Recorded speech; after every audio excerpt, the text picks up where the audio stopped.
sermon is more topical. So we will come at a later time, I'm sure, back to the disgraceful, sinful Corinthians or another day. But I want to talk specifically about Labor Day. You know, we have Labor Day sales, we have Labor Day outings to the beach or to the mountains or whatever. We have Labor Day cookouts, Labor Day meals, and we have all kinds of things about Labor Day, about instead of a real focus on the appreciation of labor. These are all cultural things, and they tend to permeate most of our national holidays, all of these movements, but there's not always a lot of reflection going on about the day in particular that we're celebrating, and I find that to be particularly true of Labor Day. Because what is there to really appreciate about work? Well, actually, there's a lot. And if you look at the Labor Day celebration and its origin is pretty interesting. And now there are different places and different moments where historians will say Labor Day really started.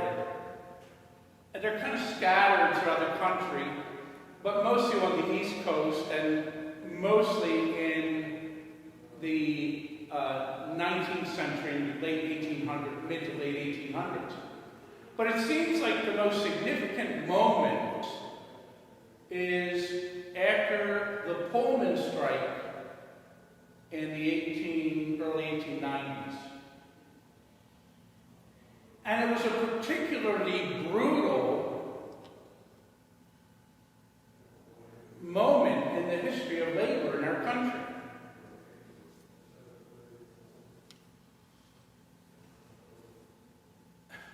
Somebody shut him up. I find it very distracting. Doug! Stop! I can hear you up here.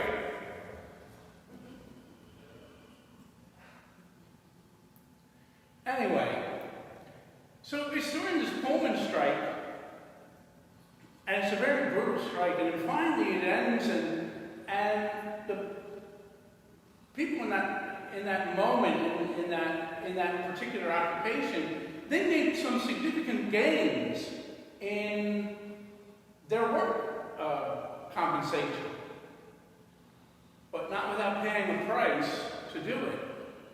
But what happened then is they kind of spontaneously got together to celebrate what they had accomplished with one another, and they had a little parade to celebrate that. And they had some kind of a meal together to celebrate that, and they prayed together over it. And different moments like that grew up from that time on to celebrate labor, the opportunity to work and to work with the appropriate compensations in place and the appropriate safety issues in place for those who are laboring. Prior to that, most workers were subject to whatever the owner of the business wanted them to do. From that time in the 1890s, into the 20th century, there have been 13 times when the federal government sent federal troops in to break up strikes or other gatherings of people who were workers who were asking for some kind of different recognition for their work, either better compensation or better safety for what they were doing. 13 times when our own government sent troops to suppress those kinds of gatherings, to the loss of life and serious injury. People made significant sacrifices in order for those of us who have come afterwards to work in safer circumstances and with a better compensation than they ordinarily would have gotten. I I hear all the time about how terrible unions are. You know what? That's kind of a more recent development in our history. This whole thing about how terrible unions are. And mostly it's promoted by people who own businesses. And a lot of other people who work for that or are retired now buy that line. But let me tell you something. If somebody had not come along and said, this far and no further, and you need to do certain things for us in order to get your product out, we would have all suffered, every single one of us. Don't think that that wage that you made when you were working came because somebody felt generous about it. Or the safety precaution that went into place when you were working was there because people thought you should be safe while you were making money for them. That's not the case. It's because workers got together and said, what we do is valuable, and you need to acknowledge that it's valuable to us. You know, there are two economic systems that are particularly devastating to the working person. One is communism. Communism where the worker has to, they make it sound like, oh, the worker gets all the benefits. The worker doesn't get all the benefits. The worker in communism is oftentimes oppressed and doesn't get what they deserve. The other one is unbridled capitalism. Now, note what I said, unbridled capital. I'm not saying capitalism in and of itself, but unbridled capitalism. That is where there are no restrictions on what you can do in order to make your money.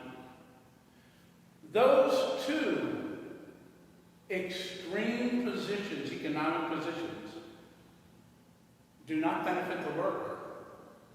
In one, the profits and the benefit goes to the state. In the other, it goes to the person who happens to own the business. And the worker is the one who has to produce, and therefore should be fairly compensated and fairly protected. That's what we're supposed to be celebrating today. Though we found some place where that has been fought for in order to create some sense of balance.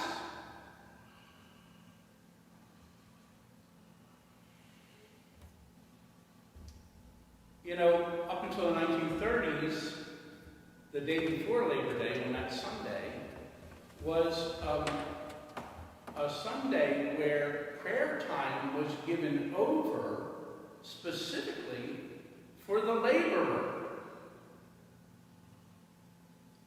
in anticipation of the celebration of their holiday the next day. It was considered a time of sacred space for labor, sacred reflection on labor.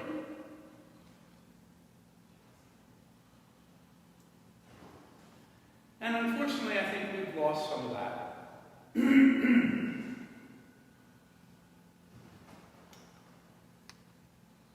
Today, I would say, is particularly difficult for the laborer in the middle of this COVID-19 crisis. The hamburger that we eat today, the piece of chicken, the hot dog, the crab cake come from meatpacking facilities where people who have been considered essential workers have sickened and died in order to put that on our table. Consider that when you eat a hamburger. They've done it out of a sense of an essential issue for the country, to feed the country. But they work in packing houses and situations that are not safe to work. And they do it anyway. And they stand around and they watch people sicken and die so that we can eat. They should be acknowledged today, on this day. Countless number of healthcare workers have died during this coronavirus, doing their work to save others. They put themselves in jeopardy, in harm's way. And some of them have paid the price for doing their job for us, so that our health can be maintained. Sadly, many people during this time have lost their jobs because of the coronavirus and are struggling to make ends meet. Some who are renters are worried about whether they're going to be able to survive and maintain their households. Some have mortgages that they can't pay. Some can't put food on the table for their families. We're in a critical moment for people who are workers.